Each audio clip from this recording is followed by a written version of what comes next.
Don't mean to interrupt, but you guys are on mute and we can't hear anything.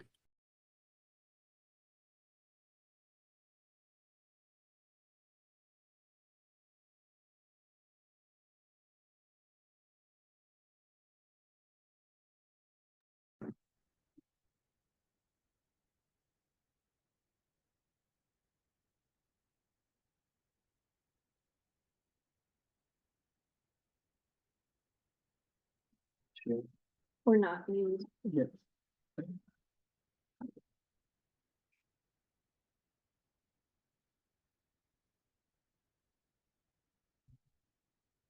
Thank you.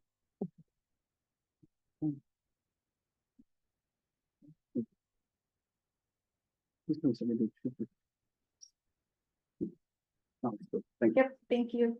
Yeah, so I share this windy path to sort of share with you that, that sometimes it's okay to take these different paths, and, many of these experiences can actually contribute a lot to your lived experiences and what you bring to the table when you're conducting research and sort of the lens that you view the world through. So I grew up in South Florida and, experienced an extreme event at a very young age which sparked this interest in extremes that sort of continues even till today.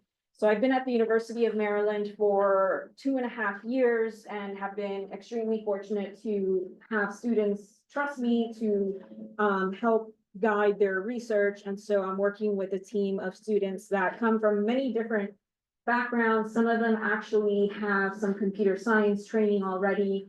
And Luke actually is an undergraduate student based both in the atmospheric oceanic department and also in the computer science department. So we're seeing more and more of these sort of dual degree paths, bringing in that data science knowledge and computational skills into the atmospheric and oceanic sciences, given the importance of leveraging all the data that we have available for these systems. But thinking about machine learning, there's been a lot of excitement, of course, in recent years. It is not a new topic, though. It's been around since the 1950s, where in the late 1950s, that's when actually the field of AI was sort of defined and machine learning had a definition established. And there's been periods of excitement over the years. So in the 80s and more recently, there's been a lot of developments and advancements.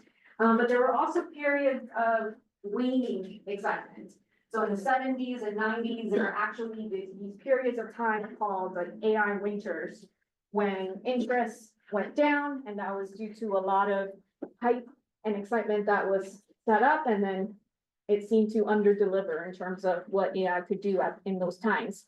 But more recently, we've had GPUs be developed and being used for AI, so accelerating the training of these algorithms. We've had very large data sets, thanks to many people uploading their data to social media and the internet, of course, and many other such advancements, including open source Python software, which has also kind of helped facilitate this rich community that takes the science forward.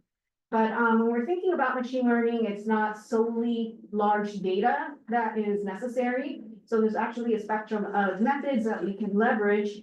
And this is a schematic that was adapted from the NSF Science and Technology Center based out of Columbia and led by Pierre Gentine. The center is called LEAP.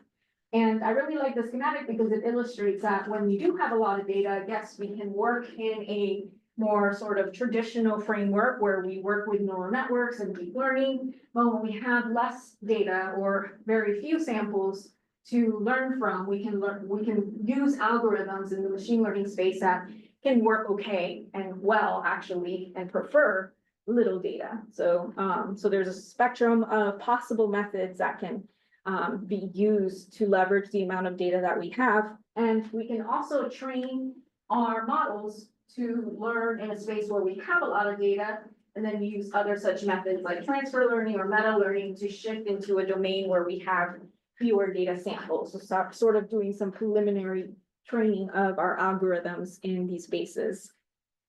But when we think about sort of the traditional numerical weather prediction framework or climate modeling, we can kind of separate the stages into these three phases.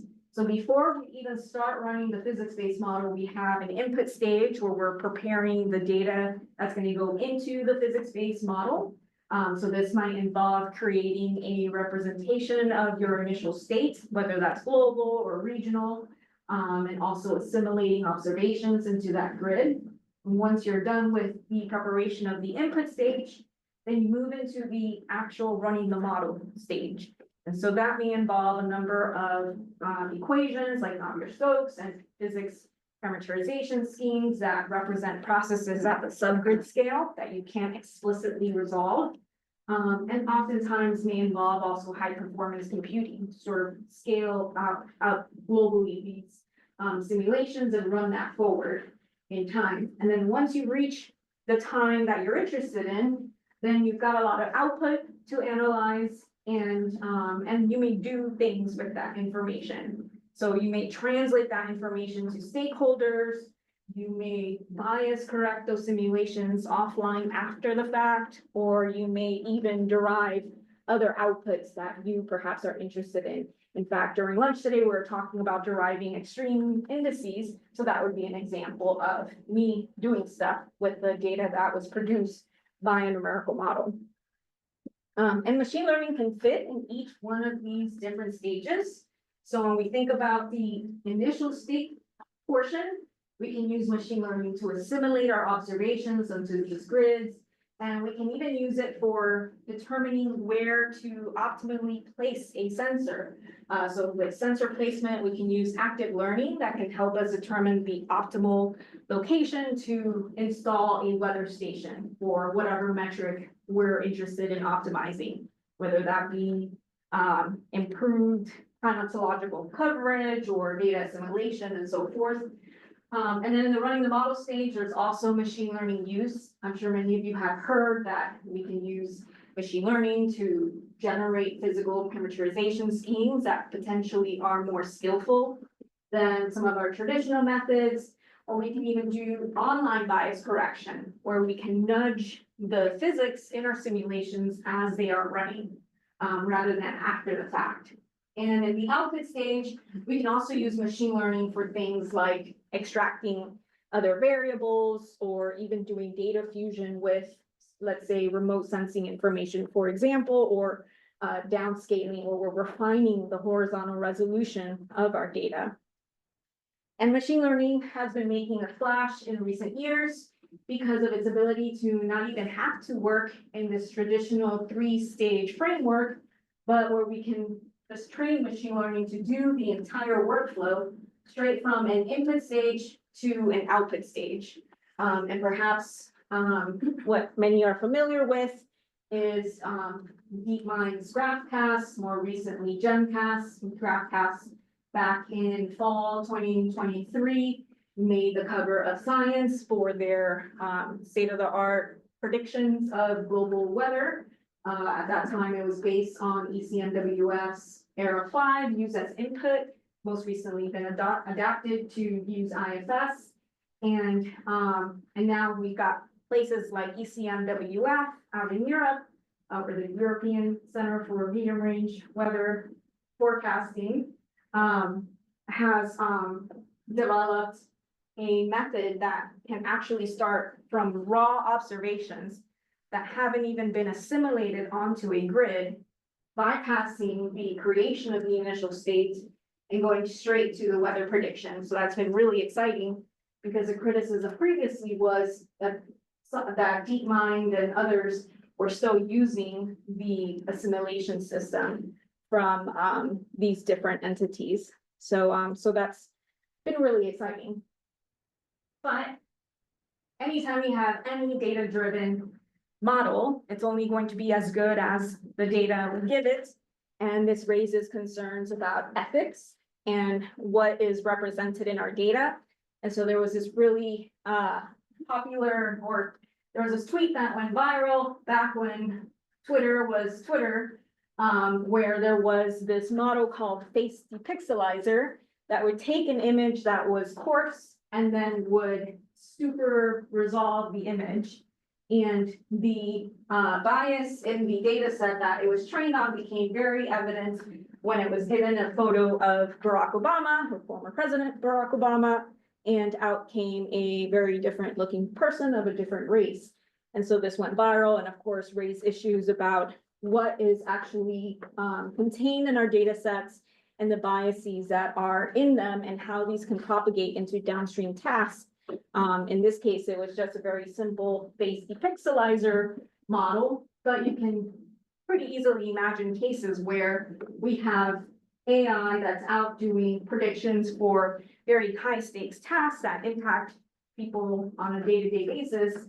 And these biases can be bringing in some very dire consequences.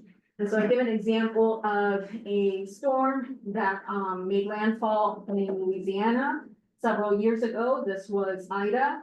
And it was very intense during landfall, but actually produced considerable flooding. This is an image of Jersey City and New Jersey, where you had flooding rain that was quite extreme happen during or coincide with rush hour. And so I guess in this region, we had a lot of precipitation as well associated with Ida, but it was quite extreme in a very densely populated area. And so this started, it was just a very unique event that produced an extreme event well outside of where the original tropical cyclone made landfall. And so just kind of illustrating an event that may be outside the samples that make up the training data set, but are really important to be able to capture if we're doing any sort of data-driven prediction. And so because of this, it's really important that Earth system modeling incorporate physics and domain knowledge, and that it's really robust to these extreme events, so that if we are getting data of some extreme event that potentially could happen, that it can extrapolate to these unseen types of events. And that it also has some elements of explainability, and that we can go in and ask, why is it predicting this? Or why did it get that prediction wrong? And so really being able to look inside the black box and understand why we're seeing some of these predictions, whether they're right or wrong, is also critical. And importantly, bringing it back to the ethics component, acknowledging that our data sets, even though they're physics-based and we're just talking about temperature or pressure or wind, nonetheless, they're still sampling systems that were created by humans. And therefore, there are going to be sampling issues. We don't have data in situ everywhere around the world equally. And so these are just some things to consider, even in times when we can think about remote sensing that can sample everywhere. I'm often given this as an example, right? Like you can mitigate any sampling issues with in situ stations using remote sensing. But then we don't have in situ data to calibrate those remotely sensed information. So just another potential source of biases that that can leak into our physical science models. But now I'll go ahead and give some quick snapshots of work that PhD students I'm working with have on AI applications to extremes or climate and weather science. And then I'll dive more deeply into two projects that I'm working on. But I think this would be a good time to maybe pause before I give you these quick snapshots and maybe take any questions. How am I going? Go ahead. Well, yeah, were you saying like for the last slide that there's less in situ data for like marginalized communities in the US? Was that what you were referring to? Yeah, we don't have equal distribution of sampling in the US and also globally. Okay. And depends on the variable that we're considering. So if we think about radar, there's this really popular poster that someone made and went viral years ago that showed a very strong spatial correlation between this is Doppler radar, so WSR 88D or which samples precipitation and convection. So anytime you look at precipitation on your phone or in the news and they're pointing at the map, there's actual sampling gaps in terms of the really good quality sampling from the radar across portions of the southeast. And there's a relationship between the communities well sampled and those not. But sometimes we can try to mitigate some of these issues and other times they're just systemic to the system. Yeah, Mhm. okay, thank you. And then, of course, globally, we don't have sampling in some areas because it's just tough to sample and so forth. Would that make it harder, like, what would that affect, like, when you run the model? I guess in terms of verification, so if you don't have ground truth at a location, it'd be a little bit tougher to say, okay, this is Yeah. exactly the measurement at that location. Yeah, And for data-driven prediction, if I'm claiming to bias correct a model, which all models have biases, and I don't have ground truth at a location, what exactly am I using to bias correct? Yeah. To, like, what's the truth? So, yeah, it's more of, I guess it's just thinking about the intersection Yeah. of the different components of the Earth systems. Earth systems also has humans. And not claiming that any of this was done with nefarious purposes or goals, right? It's just, it's, yeah, where we populated and systemic. Any other questions? Thank you for that.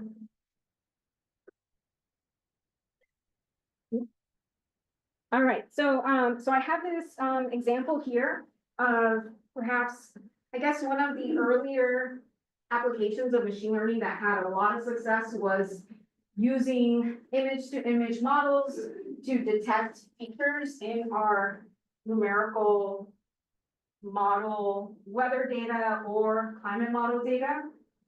And so here's an animation showing a deep learning model that was trained using human meteorologists from NOAA National Weather Service would label weather maps and outline where we had cold fronts, warm fronts, and so forth. And so this deep learning model was trained using that and gridded model data. And then we applied it to a climate model and found that we can actually apply this, even though it was trained in a different data set, it could still skillfully detect fronts in the community Earth system model. So this is a long running climate simulation, and we were able to do analyses like how our frontal distribution is changing in different climate scenarios. And more recently, we worked on detecting mesoscale convective systems, which are organized thunderstorms that produce a lot of heavy precipitation, and they occur not just over North America, but around the world.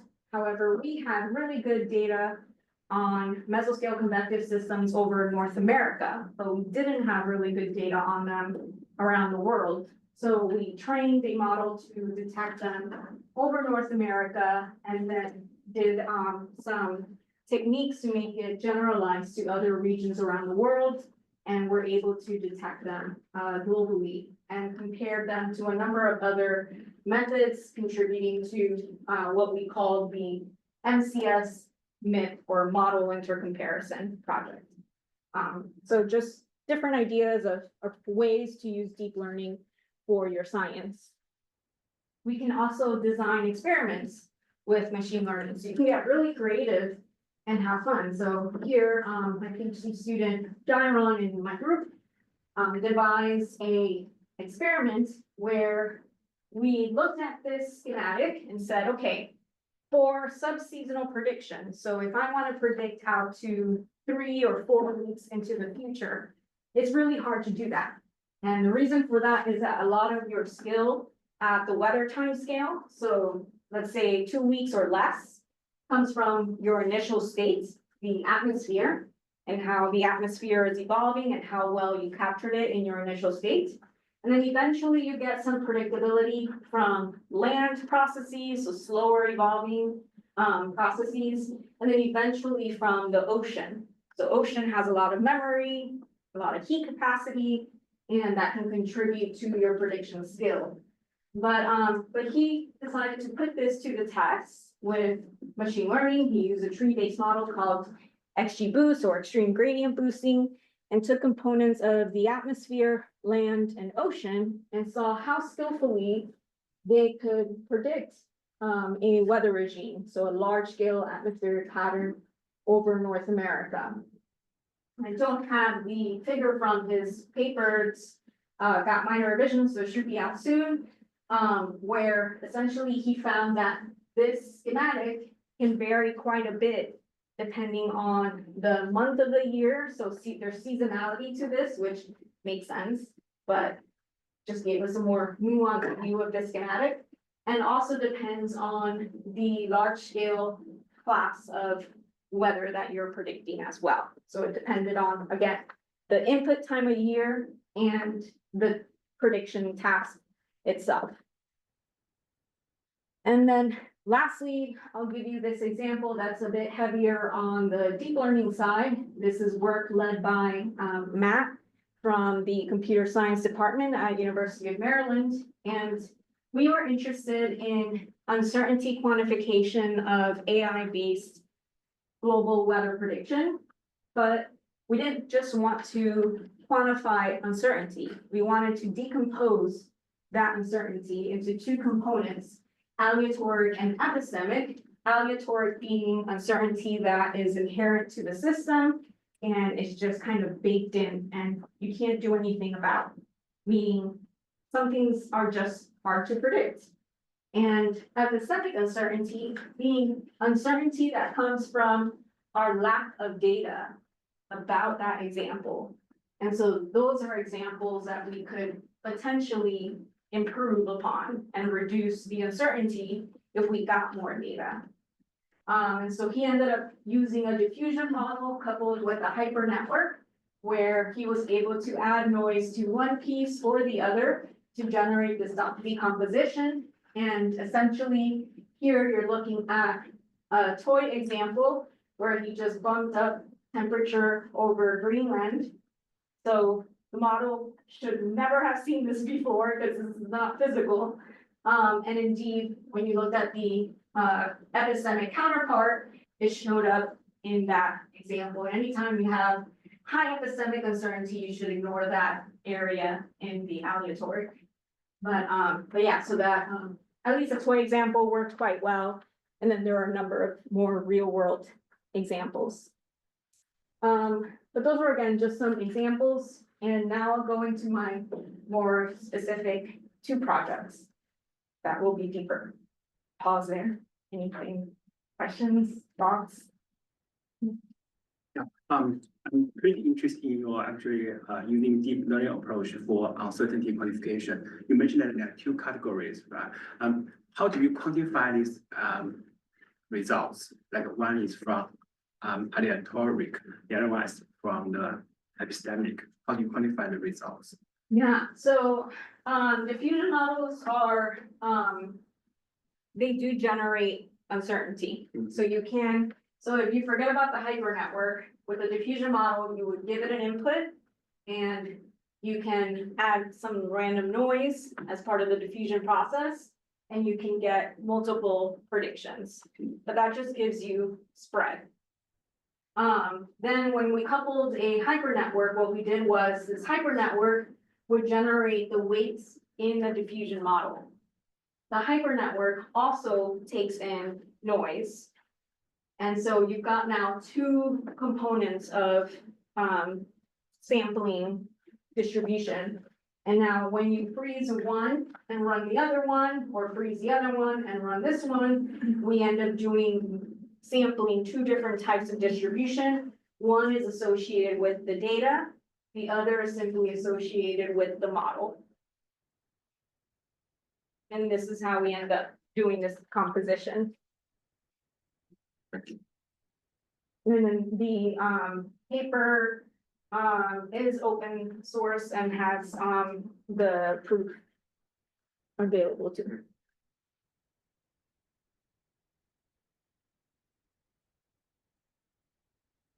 So for the next couple of slides, I'll go over two projects that have kept me busy for a couple of years now. The latter one mostly because I got too busy being faculty and haven't written up the results. So it's still in prep, but it kind of, these two projects are very much tied together. And so these projects focus on prediction and predictability. And even though these words, of course, sound very similar, they have a very nuanced but important distinction where prediction is just the act of predicting into the future and providing some product or outlook, and predictability refers to the actual inherent upper limit of our ability to actually make that forecast. And some folks will get a lot pickier about the predictability definition, but we'll go with this general definition for now.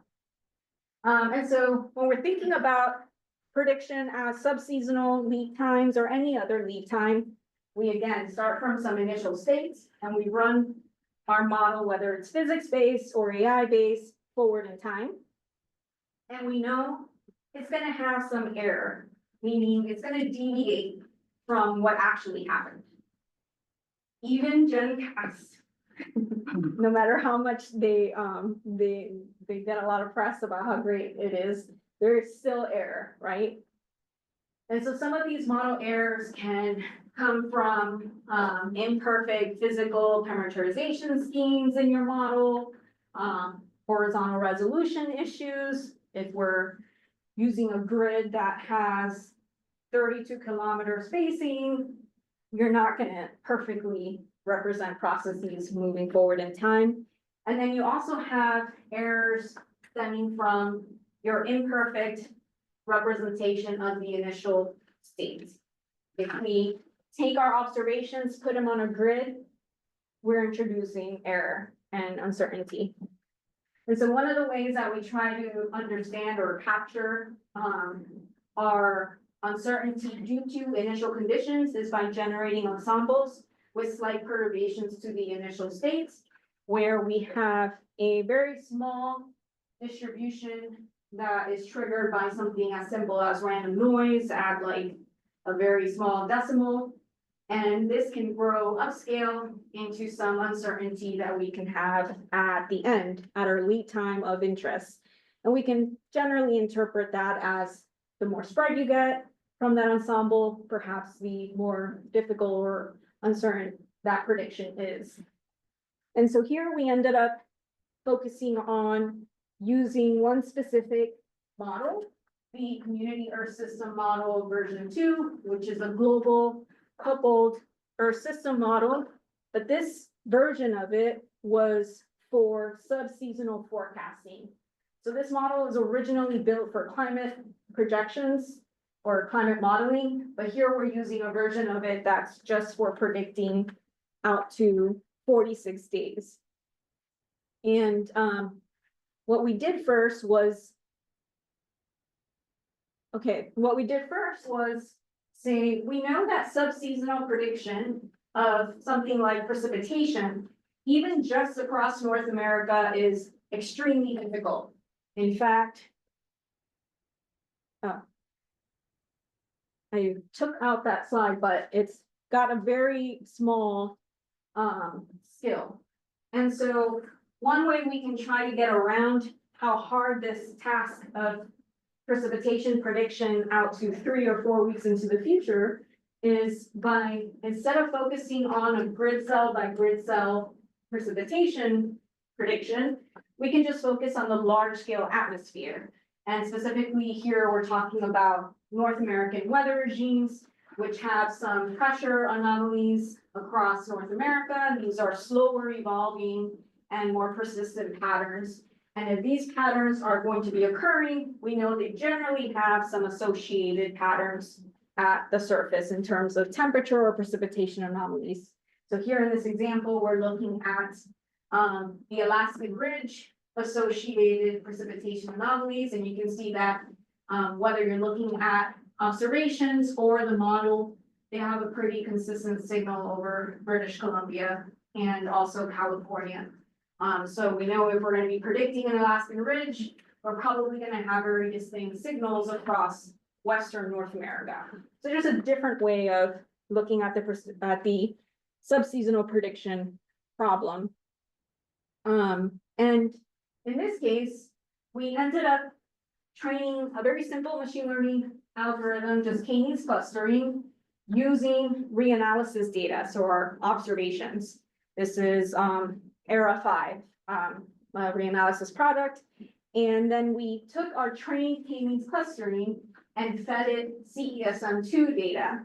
So we had our ground truth, k-means clustering centroids, and then applied to our model.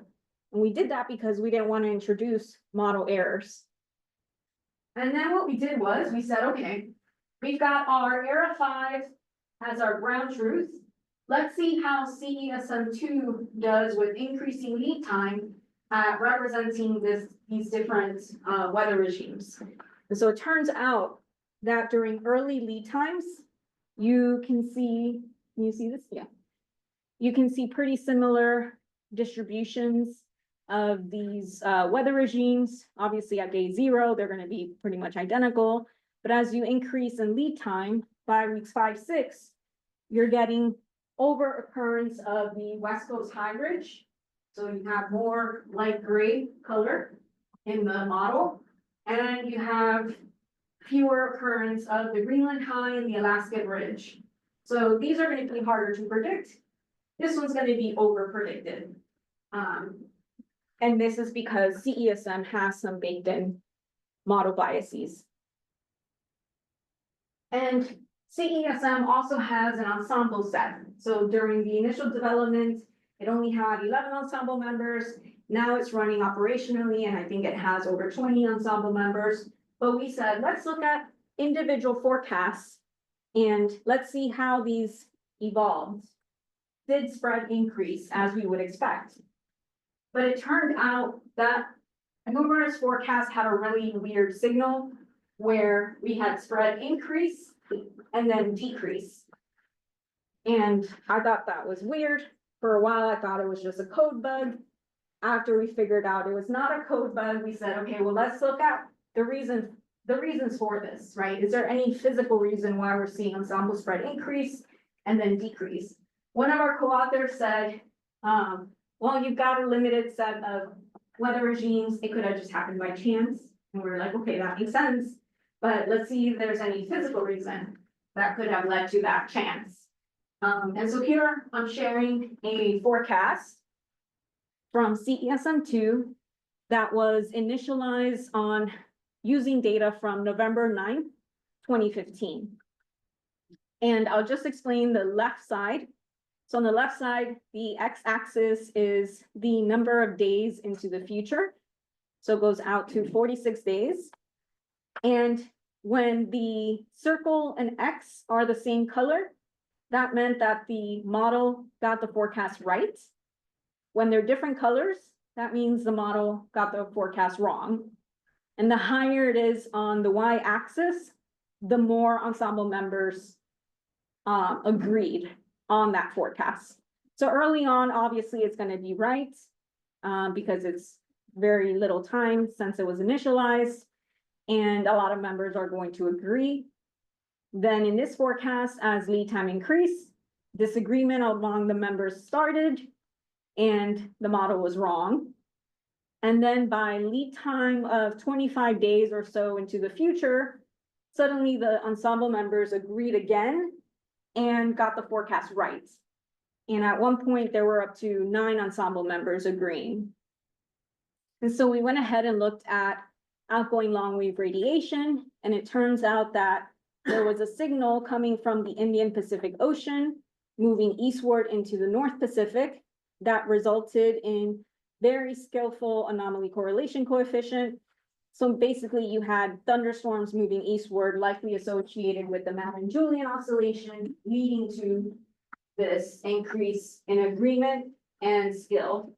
So you've got these pockets of prediction skill or things contributing to prediction skill moving around that can contribute to suddenly our ensemble members agreeing again and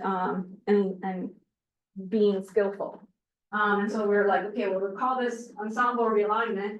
And we got really excited and we're hoping that this was consistent across a big chunk of our forecast, but it's not. It turns out that, so we had a few tables in this paper, documenting these cases. And sometimes this can happen, but the model can be wrong. So you'll have this pocket of thunderstorms moving eastward in the model, but it's not actually happening in real life. And so you can get ensemble members suddenly agreeing during later lead times and being wrong, which is unfortunate. So this is not foolproof, but it was exciting to see that this can happen, right? So our usual thought process of spread increasing over time and that's it is maybe oversimplification, but in general, yes, it does happen. And now the second project is on offline bias correction. So we're still using the same model and we're still working in this space at 3 to 4 weeks into the future. And we said, for this project, we know we're going to use this model operationally. So let's just bias correct the output at the lead times we care about. So people care about weeks 3, 4. Let's just fix weeks 3, 4. We know the model has systematic issues. Deep learning can help us learn those systematic issues and correct them. And so the task here was relatively straightforward. We take in an input image at the lead time of interest from the imperfect model, and then we give it the actual truth that happened for that forecast. And deep learning should learn to reduce that error. And overall, it is a relatively simple task, but it got complicated by humans, where we started thinking about or talking about what do we mean by error?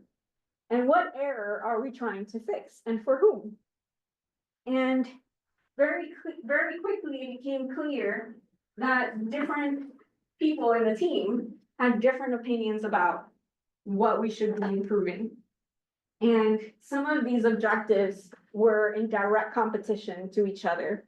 And so we ended up focusing on using the concept of Pareto frontier, where we know we have multiple objectives, and sometimes you can't improve one without making the other one worse.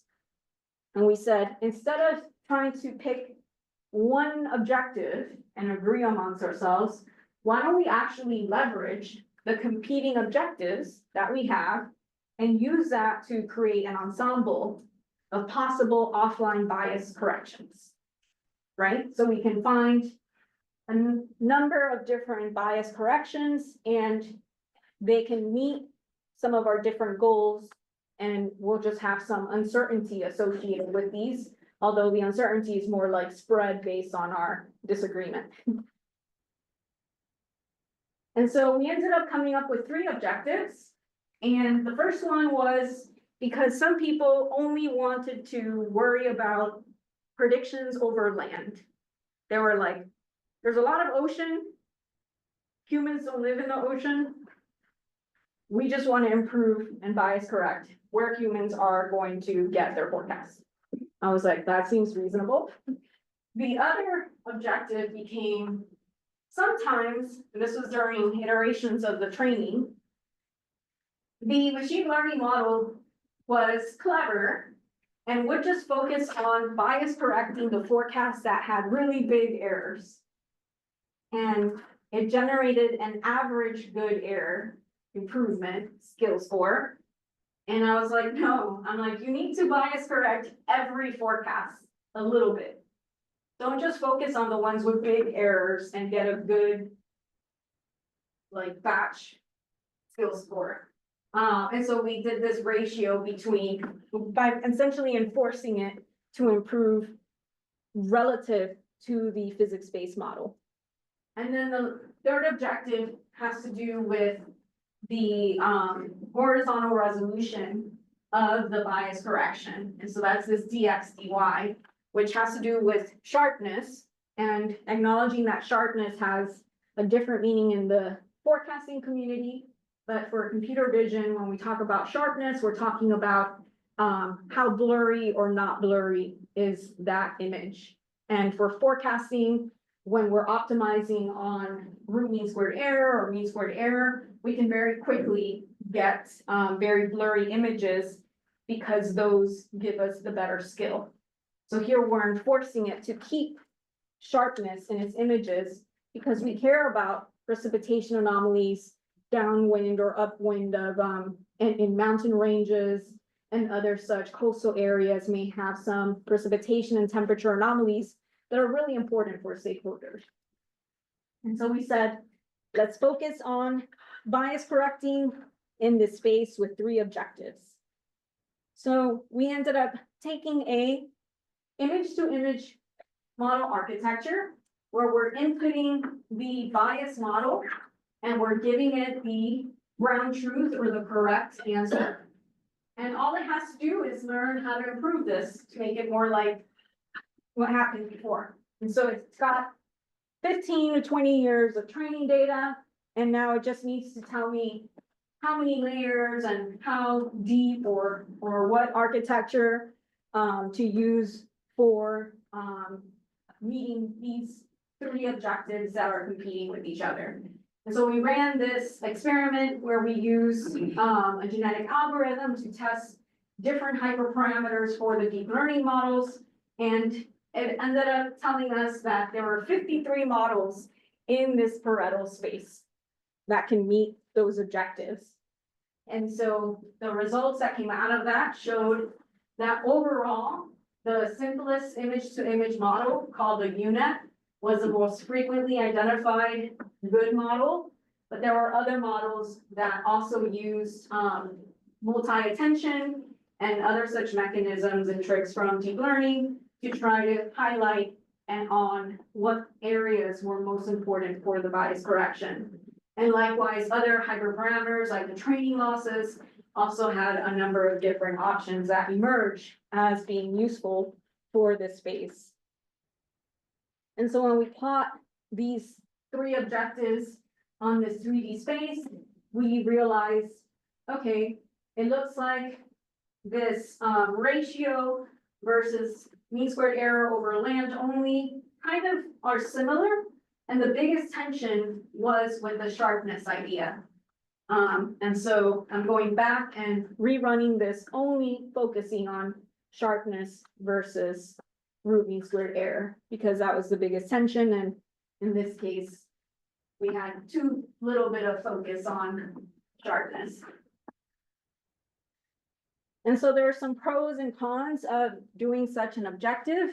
The advantage is we don't have to agree anymore. We can disagree and look at it as a good thing. It's more expensive, and it also makes things more flexible where we don't have to define one error or objective. But of course, it takes a lot to compute. And how do we even communicate what this spread means, right? When we're talking about spread from initial conditions, that makes sense. And it's easy to communicate. Well, it also has communication challenges, but this introduces another layer of confusion. It did result in some other collaborations where several of us were curious about what sharpness means or how to quantify it. And so we ran an example where we're still working with CESM, but here I'm using South America, which has a complex coastal outline, and also the Andes. And so this is a really tough area in terms of sharpness. And so we showed that we could use a double derivative method to actually train a neural network and improve the sharpness of the community Earth system model, which came out less sharp, but now more sharp after deep learning offline bias correction. Still many questions though that resulted from this. Again, I thought it was an easy image output paper done. Here I am 3 years later. For example, what exactly does spread mean when we're focusing on offline bias correction and so forth, but it's been really fun and learned a lot. So just a quick summary of these two topics.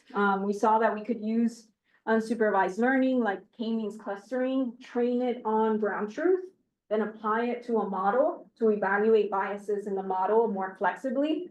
And we also saw that there's some interesting processes in the Earth system, many of which we already knew about, like the Madden-Julian oscillation, but they can also give us skill for certain forecasts.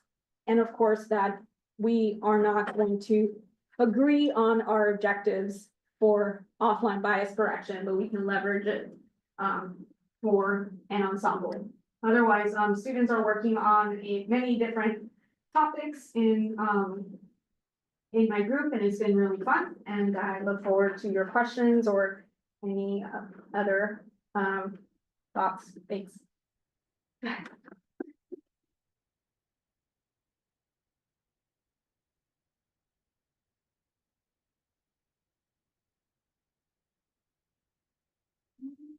Like talk a little bit more about that last project. I am confused, like, so when you say like what you're building like kind of large ensembles that capture what certain groups are maybe interested in, so are you testing different machine learning methods that will answer these certain questions? I guess, like, can you talk through a little bit more about like what the goal was for this? Yeah, I guess I have some confusion there. Yeah, I definitely crammed a lot of information in and glossed over some details that are important. So we had different objectives in terms of what people wanted to see improvements in for temperature and precipitation at subseasonal lead times. And so some people wanted to improve over land. Some people cared about ENSO and its lack of like issues in CESM and wanted to correct that because of teleconnections. And so it was just this ongoing discussion about all the things people cared about and all the different ways we could improve the CESM to MindCast set and future forecasts. And so we know for deep learning, we have to make some decisions about the model architecture to make whatever the objective that we agree on work well. And so we said, okay, we can find models that have hyperparameters that can do pretty well in some of those different objectives, right? And so the Pareto frontier would be a space where a model is doing the best it possibly can in one space while without further, making the other one worse.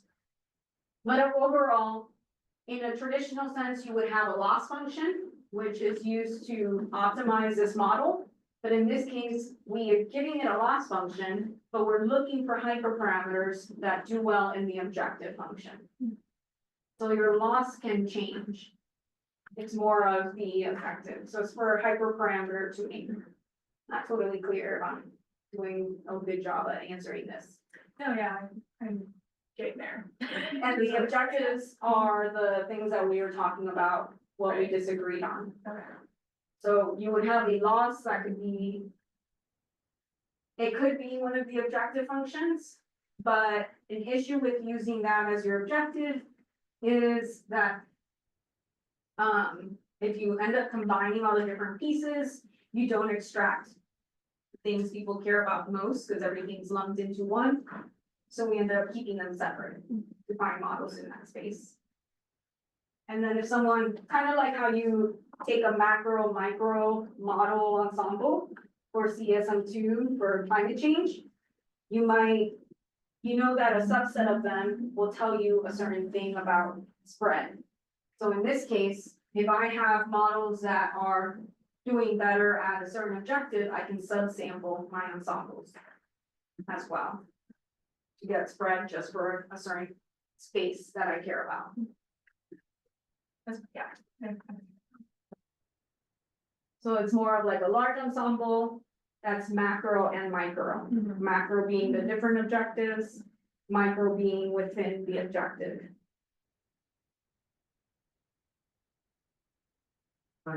I have a question, like when you are making a choice between which deep learning models to use, specifically for atmospheric science applications, do you use some pre-trained models or do you design your own network? What is your preference for that? I usually do my own. So we train from scratch. However, we are moving more and more, depends on the project. So for example, we have a project where we're taking a pre-trained large model and fine tuning it for our own application. But it's because the specific question lends itself to do that. There's such a wide variety and zoo of problems and reasons to use deep learning that it will depend on what you want to do. For something like numerical weather prediction, for forecasting, I'd probably take something that's been pre-trained. But some of these questions are more experiments or things that we just use our own. Yeah, I don't have a solid one way or the other, depends. For the bias correction problem that you're working on, are you using mostly pre-trained models for that?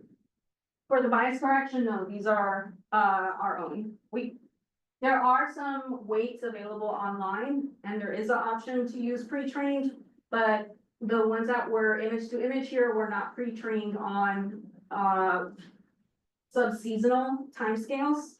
So we didn't want to use those weights. So we just randomly initialize the weights and fit them with our own data.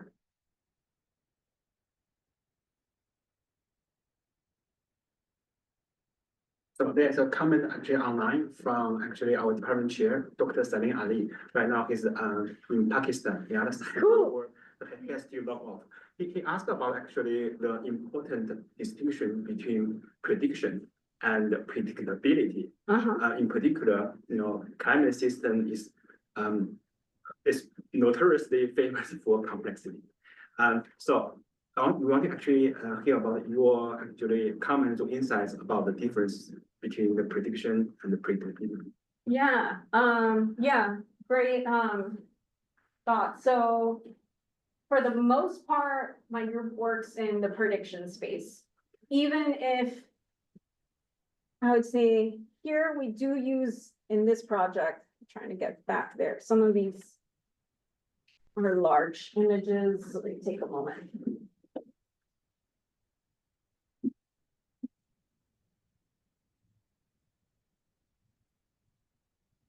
In this project, we use predictability much more loosely than so it gets a little fuzzy. For example, here we're asking, where does predictability come from?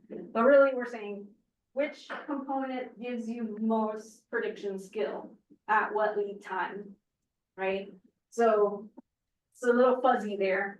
But when we're thinking about predictability, we do have a project where I would say it's more classic predictability, where we're exploring the pure upper limit, but in a perfect model space, where we make pretend the model, CESM, is truth, and we just focus on operating in that space.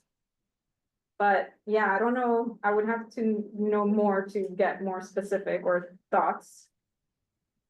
Actually, I have a follow-up question. So at the beginning, you mentioned about these two types of uncertainties. They are historic and as well as epistemic uncertainties.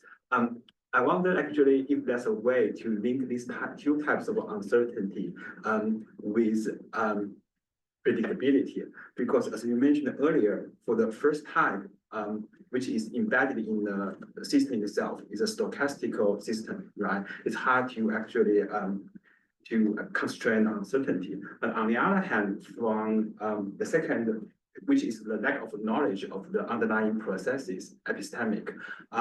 So if I know from your experience, if we can, for example, have better understanding of the underlying processes, like what you have this ensemble processing, you see the increase of the uncertainty and then decrease of the uncertainty. From your study, you show that when you, for example, understand better about the causes of the the expanding of the uncertainty through the physical processes, and we say actually we can improve the predictability.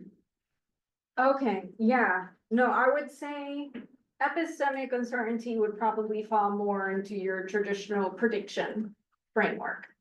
And aleatoric may be more predictability, but under predictability, you would assume that even if you knew everything about the Earth system and could model every single process down to the atom, you could argue that even with that information, you still would not be able to predict some things because of chaos.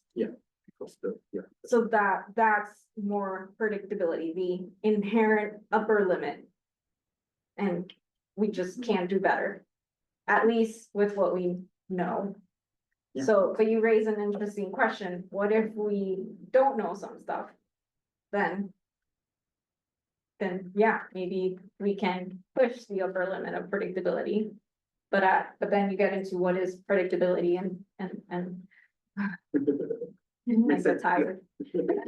Kind of philosophical. Yes. Yeah, hi, Ernest, thank you. So I have a general question. I just wonder if you could share with us your vision for the future development of meteorology with integration.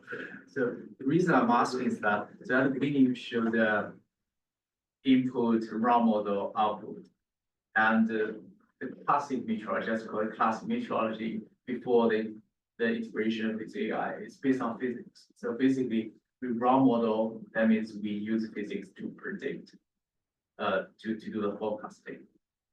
And also you mentioned at the beginning, now it seems we can train with the observation directly and then to get a forecast. So for me, it sounds a bit scary because we jumped the physics part, right? We replace it with statistics. So that may like transform the field completely for meteorology. So I'm just wondering if you could share your vision, like what's the future direction? See, my perspective is sort of completely different in that I think our physics are because of our human observations of the system, right? So we saw things and we tested them and then we got equations. So I feel like our observations, haven't they always been there? Hasn't it always been data driven? I don't know. Okay. So that's how I see it. I'm like, Right. Yeah. So because most of the, at least right now, most of the model trained, for example, trained on Euro 5. So that's some forecast in real analysis based on physics, right? At least the model is based on physics. And if we just get the reading, get the measurement, and then directly use that to train the model, and actually we can still do a very good job, at least for a very short term. So yeah, I can see why it challenges a lot. Like just a few years ago, people were saying you can't do weather prediction with deep learning, and then they did it. And then they're like, oh, but it won't capture extremes. And then it's like, oh, there's this hurricane and it's doing better than the physics-based model. And so, yeah, that change, that's kind of fronting, is that the word? Like, it's like, oh, like you kind of start to question things. But I would say, I mean, even then you're going to hit a wall, right? And so there's still, and we still need physics and we still need our domain knowledge, and it's just about integrating things together and moving into this multidisciplinary space and continue evolving and maybe pushing the predictability question. Yeah, so I don't know. I guess I'm more optimistic, but I've also been on this train for a while, so I'm gonna be very happy about AI. I'm sure others may have different opinions. I think working together is really important, right? It can't just be done by computer scientists. And we should just all be working together. We just found a typo in the GraphCast paper on hectopascal versus Pascal. And we're like, oh, yeah. There was no meteorologist there. I have a question because you mentioned the PM and the physics-based neural network or physics. Oh, PIMS, yeah, Yeah, uh-huh, physics-based machine learning in the beginning of your slides. Yeah. So I'm thinking probably we can use this to help us improve the predictability in your work or in the climate research. How do you think of this? yeah, I think the hybrid approach is really promising too, right? So you've got things like neural GCM out of Google that takes into account physics, I think in the loss function, or you've got hybrid versions. And yeah, it's really promising in terms of being able to extrapolate to something that wasn't in the data for the training. And yeah, and I mean, something as simple as like adding a constraint to the model's output. For example, my favorite example is that precipitation can't be negative. So something as simple as that is already a physics constraint. Probably in your project, the relationship between the precipitation and temperature, probably we can use, we can identify the constraints that this relationship between in our algorithm. That would be one way to improve the predictability. Yeah, and I'll say also for physics, we often think about equations, and then symbolic regression or equation discovery are also ways to give it data and find equations that can describe your data, and that's still machine learning. But maybe it makes people more comfortable because it's a math equation. Yeah, so if you look at data and you're trying to derive some equation that describes that process, it's like symbolic regression.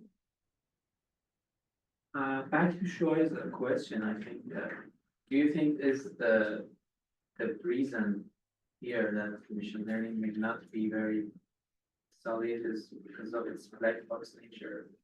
But in other side, we have physics that we follow theory and theoretical processes. What if we have a solid framework for every type of phenomena we have in machine learning? But most of the machine learning, it's the regression or the association between parameters. It's different from like in different scenarios. It's different. It's not that very solid in different scenarios. Otherwise, we don't have a big solid framework that comes from black box nature of them or as a non-reason. Yeah, I guess being able to explain your model would help with a take, but I also, I mean, anytime you introduce something new, there's gonna be some skepticism, and some of that is good. Right, it's good to be skeptical and ask questions, and it's science, right? Making sure something stands up to the rigor of either your traditional peer review or just your community. So I think it's okay, and that's a healthy thing. But presumably, the more and more we see it, the more and more something is gonna fail sometimes, and it's gonna succeed other times, and eventually it'll just become part of the ecosystem of tools that we use, which I think it is already. All right. I was not skeptical. I think AI is a great method. I feel like, sometimes maybe, when we do the forecast, we can use less physical information. That's a great thing. I mean. I already got you down as a skeptic. I'm just kidding. Yeah. Yeah, maybe I have a question here. Yeah, Yeah. please. Can you hear me? Yes. Yes, you're in the owl. Yes, thank you very much for your presentation. Can you hear me? Yes. Yes. No, I just asked a question here. This error and uncertainty, do they change with the time span that you want to make the prediction? Or in other words, is a time span for prediction is one of the objective also in part of your work? Oh, not entirely, but it is a question others have asked and written about, and I mean, I do think it is interesting, but yes, as the lead time increases, we are gonna have increasing uncertainty and increasing error.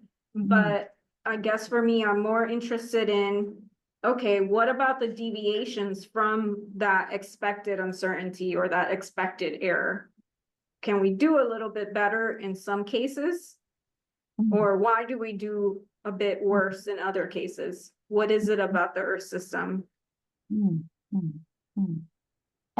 excuse me, the error is the size of the error is just the difference between your prediction and the actual data? Yeah, if we're being, generally, Yeah. but yeah, there would be, of course, many different ways to evaluate it formally. Yeah. No, and that was exactly my question. So in this machine learning, you cannot say the statistical significance of the error, right? Oh, yes, yeah, you could certainly conduct statistical significance. I would have to think about the specific application, but you could generate like several forecasts and look at spread and, but yeah, it's a bit different, but I imagine you could. Thank you so much. Thank you. Interesting thought. Thank you.